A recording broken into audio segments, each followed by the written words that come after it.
नमस्कार, मैं श्रीराम शिंदे विश्व शांति दर्शन में आप सबका स्वागत करता हूं। आइए सुनते हैं कुछ अच्छी और सकारात्मक खबरें, लेकिन सबसे पहले एक नजर आज की सुर्खियों पर। एक लड़ाई विकलांगों के लिए, जानकारी देने वाला कॉन्टैक्ट लेंस, साड़ी पहन करतब दिखाती महिलाएं, साइकिल नहीं विद्युत वाहन, बिना मिट्टी के कृषि प्रणाली। सभी बाधाओं को पार कर विकलांगता चैंपियन बनने वाली वीराली मोदी, आइए मिलते हैं। उन्हें एक बार नहीं बल्कि 3 बार मृत घोषित किया गया था। आज वीराली मोदी एक विकलांगता अधिकार कार्यकर्ता और एक प्रभावी वक्ता हैं। केरल के एर्नाकुलम को विकलांग लोगों के लिए एक पूरी तरह से सुलभ बनाने वाला पहला रेलवे स्टेशन बनाने के प्रयासों के बाद वीराली मोदी एक जाना पहचाना नाम बन गया है। वीराली के लिए अपने भाग्य को स्वीकार करना आसान नहीं था, लेकिन उसने उसे स्वीकार करके मन में शांति स्थापित कर ली और वह सभी को यही सलाह देती है। पिछले 10 वर्षों में उन्होंने अधिक आत्मविश्वास प्राप्त किया और 2014 में मिस व्हीलचेयर इंडिया पेजेंट में दूसरा स्थान हासिल किया। उसने पिछले कुछ वर्षों में सार्वजनिक स्थानों तक पहुंच की वकालत की है। हाल ही में वीराली को एक रेस्तरां में प्रवेश करने से रोक दिया गया था क्योंकि वह व्हीलचेयर पर सवार थी। इस घटना के कारण उन्होंने रेस्तरां को विकलांगों के अनुकूल बनाने के लिए एक याचिका दायर की। इस याचिका में वर्तमान में 1.5 लाख समर्थक हैं। विकसित किया गया है एक ऐसा कॉन्टैक्ट लेंस जो पहनने वालों की आंखों के सामने आवश्यक जानकारी प्रस्तुत कर सकता है। जानते हैं क्या है यह आविष्कार। संयुक्त राष्ट्र स्थित एक स्टार्टअप ने रोजमर्रा के उपयोग के लिए एक स्मार्ट कॉन्टैक्ट लेंस तैयार किया है जो उपयोगकर्ता के दृष्टि क्षेत्र में एक संवर्धित वास्तविकता चित्र प्रदान करता है। AR कॉन्टैक्ट लेंस सूचनाएं दिखाने वाली एक छवि दिखाता है जो उपयोगकर्ता को कुछ बिंदुओं पर ध्यान केंद्रित करके बातचीत करने की अनुमति भी देता है और आंखों की गति से संचालित होता है।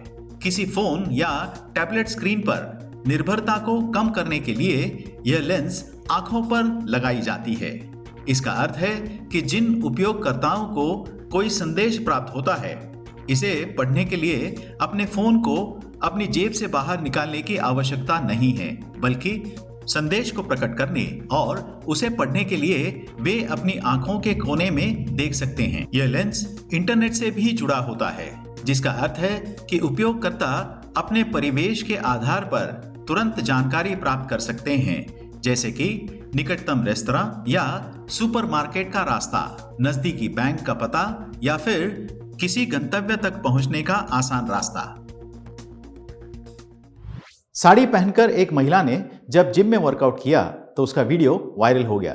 लेकिन ऐसी और भी महिलाएं हैं जो साड़ी पहनकर बहुत कुछ कर जाती हैं। एक व्यायामशाला में साड़ी पहनकर कसरत करती महिला का एक वीडियो तेजी से वायरल हो गया।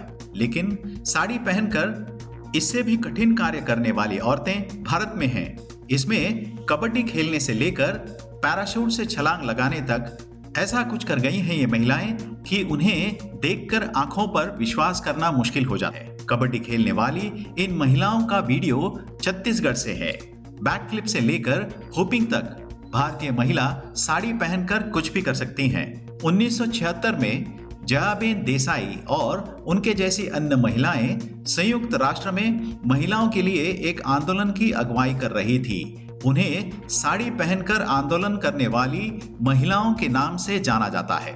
महाराष्ट्र की पारंपरिक नौवारी साड़ी पहनकर पैरा जंपिंग करने वाली शीतल महाजन सारी दुनिया को परिचित है। इनके नाम इस तरह के कई राष्ट्रीय तथा अंतर्राष्ट्रीय विक्रम दर्ज हैं, जिसके लिए उन्हें पद्मश्री पुरस्कार से सम्मानित भी किया गया है। लोनी में बने विश्व के सबसे विशाल गुंबद को देखने बड़े पैमाने पर पर्यटक आ रहे हैं। आप कब आ रहे हैं? Honestly, I just find it very mesmerizing because like the way it has been constructed, it's like beautiful, and since there are like all these statues that are incorporated here, so that symbolizes peace.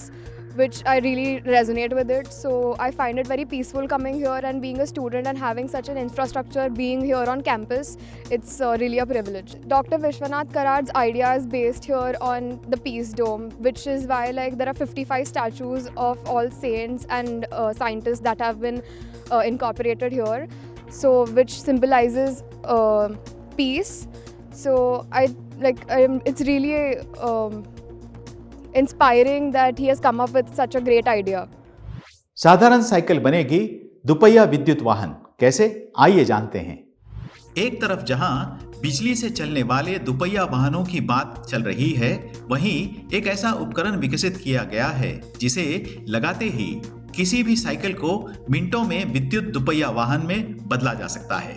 स्काइपर disk drive नामक यह उपकरण cycle के पिछले चक्के पर आसानी से लगाया जा सकता है। इसमें लगी एक छोटी सी मोटर साइकिल के ब्रेक डिस्क की जगह ले लेती है और इसमें लगे वायर रहित सेंसर इस उपकरण को चलाते हैं। इस उपकरण को हटाते ही हर साइकिल साधारण साइकिल बन जाती है। इस उपकरण को किसी लैपटॉप या मोबाइल फोन की तरह चार्ज किया जा सकता है।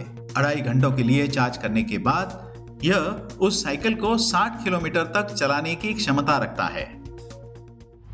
मिट्टी के बिना पौधे उगाना, हाइड्रोपोनिक्स अब नई बात नहीं है, लेकिन जल्द ही आ रहा है इसके आगे का कदम, डीप वाटर कल्चर सिस्टम। लेते हैं ज्यादा जानकारी।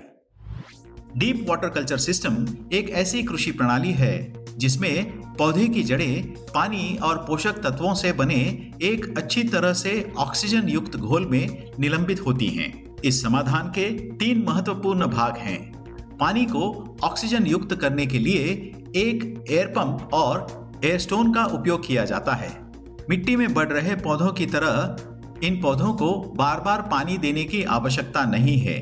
एक अच्छी गुणवत्ता वाली मिट्टी जैसे इस ऑक्सीजन युक्त पानी को पोषक तत्वों के साथ पूरक किया जाता है ताकि पौधे अच्छी तरह से विकसित हो सकें। इस कृषि प्रणाली में निगरानी और रखरखाव की आवश्यकता कम होती है। आमतौर पर पेय पदार्थों और शरबतों के लिए इस्तेमाल होने वाली प्लास्टिक की बोतलों का उपयोग करके यह प्रणाली और भी लागत प्रभावी हो सकती है।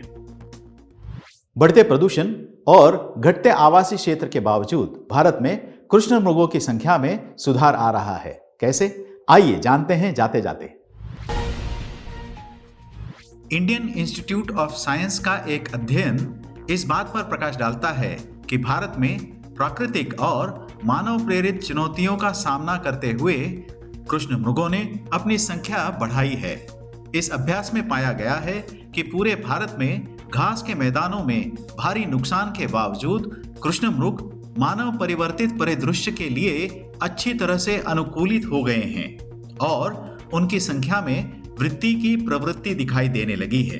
कृष्ण मृग केवल भारतीय उपमहाद्वीप में पाए जाते हैं। इस अभ्यास में पाया गया कि यह प्रजाति अपनी विविधता और पहुंच को फैलाने के लिए अपनी आबादी को 2 समूहों में विभाजित कर रही है। उम्मीद है यह संस्करण आपको पसंद आया होगा। अगर हाँ, तो इसे सब्सक्राइब जरूर कीजिएगा और देखते रहिए विश्व शांति दर्शन। धन्यवाद।